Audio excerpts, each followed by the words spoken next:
Imagine a place where the Atlantic Ocean meets the sky in a grey, endless embrace. A place where the waves don't just break, they explode against cliffs of black basalt. This is the edge of the known world. Specifically, this is the Flannan Isles, a cluster of 7 small, uninhabited rocks, located 20 miles off the coast of the Outer Hebrides in Scotland. Among them sits Eilean Mor, the Big Isle. For centuries, this island was considered sacred, a place of the 7 hunters, frequented only by sheep herders who would never dare to stay the night. They believed the island was owned by spirits, by something ancient that resented human intrusion. But in 1899, humanity did intrude. We built a monument to our conquest of nature, a lighthouse, 75 feet tall, a marvel of Victorian engineering, designed to cut through the darkness with a beam of 140,000 candle power. It was supposed to be a symbol of safety.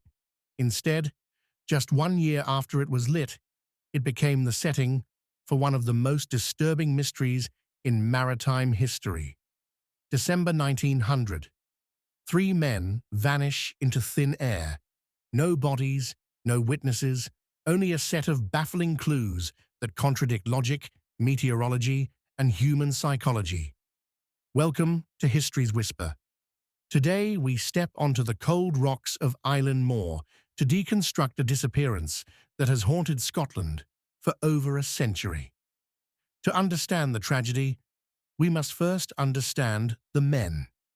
Lighthouse keeping in 1900 was not a job for the faint-hearted.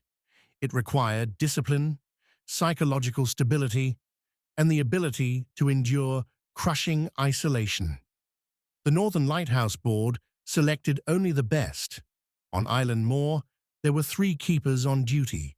First, there was James Ducat, 43 years old, the principal keeper, a family man with a wife and 4 children waiting for him on the mainland. He was experienced, reliable, the anchor of the team. Second was Thomas Marshall, 28, younger but solid. And third was Donald MacArthur, 40, an occasional keeper brought in to cover for a sick colleague. MacArthur was a veteran, an old sea dog, known for his toughness and, admittedly, a bit of a volatile temper. These were practical, hardened men. They didn't believe in ghosts. They believed in maintenance schedules, brass polishing, and the turning of the lens. They were the last people you would expect to succumb to panic. The trouble began unnoticed. On the night of December 15th, a steamer named the Arctur passed the islands. The crew noticed something strange. The light was out. They reported it upon docking. But due to bureaucratic delays, the news never reached the Northern Lighthouse Board immediately. 10 days later, on December 26th, Boxing Day, the relief ship Hesperus arrived. On board was Joseph Moore, the relief keeper who was scheduled to start his shift. As the Hesperus approached the island, Captain Harvey sounded the ship's whistle, a sharp, piercing blast meant to signal their arrival. He waited. Silence. He fired a signal flare that arched high into the grey sky and exploded. Still, silence. Usually the keepers would be on the jetty. The flag would be flying. Boxes would be ready for unloading. But the island looked dead. The flagstaff was bare. No birds flew near the tower. Joseph Moore was sent ashore in a small boat. He would later describe the feeling of dread that settled in his stomach as he climbed the steep, slippery stairs, 160 steps carved into the rock leading up to the complex. The gate to the compound was closed. The main door to the lighthouse was shut. Moore shouted the names of his friends. Tom, James, Donald. His voice was swallowed by the wind. Moore unlocked the door and stepped inside. What he found, and what he didn't find, would form the basis of the mystery. The kitchen was the heart of the lighthouse. Inside, the fire in the grate was dead, nothing but cold ash. This was alarming. In December, a fire was survival. On the table, there was a meal of meat and potatoes. It was half-eaten. This detail is crucial. It suggests an interruption.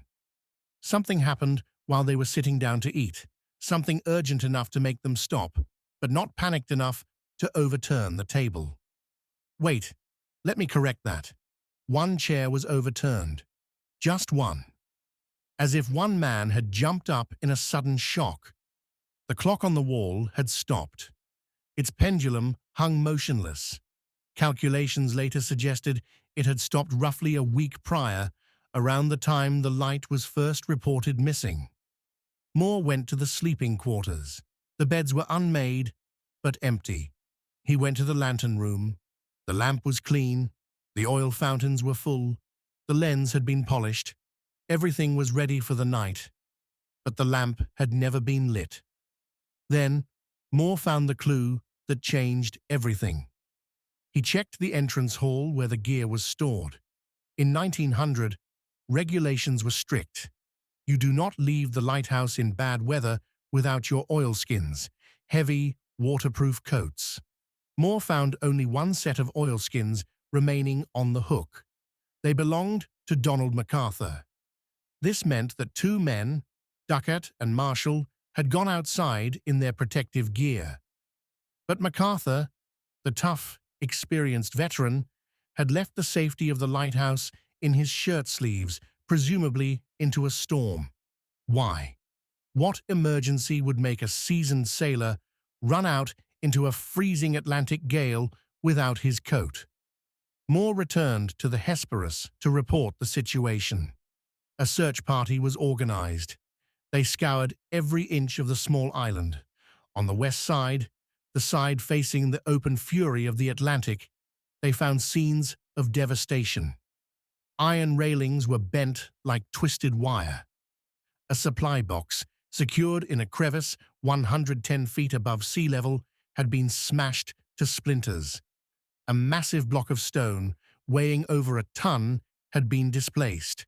The conclusion seemed obvious. A storm of apocalyptic power had hit the island, sweeping the men away. But here is where history takes a sharp turn into the unexplained. Mor found the logbook. The entries were kept by Thomas Marshall. As Mor read the entries for mid-December, his blood ran cold. The entry for December 12th read, "Severe winds, such as I have never seen before." Marshall wrote that James Ducat was very quiet, and Donald MacArthur. The log stated that MacArthur was crying. Think about that. MacArthur, the brawler, the veteran, reduced to tears by the wind. The entry for December 13th stated, "Storm continued. Prayed to God." Three keepers, safe inside a fortress of stone, praying for their lives. And then the final entry on December 15th, "Storm ended. Sea calm. God is over all." The horror lies in the fact-check. Researchers later pulled the weather reports from the Lewis Coast and logs from ships in the area for December 12th, 13th, and 14th. The reports were unanimous. The weather was calm. There was no storm on December 12th. The sea was flat. The winds were light. So, what were the keepers reacting to? If there was no storm outside, was the storm inside their heads? Why did they perceive a hurricane when the world was quiet? Or was the storm? They wrote about a metaphor for something else entirely.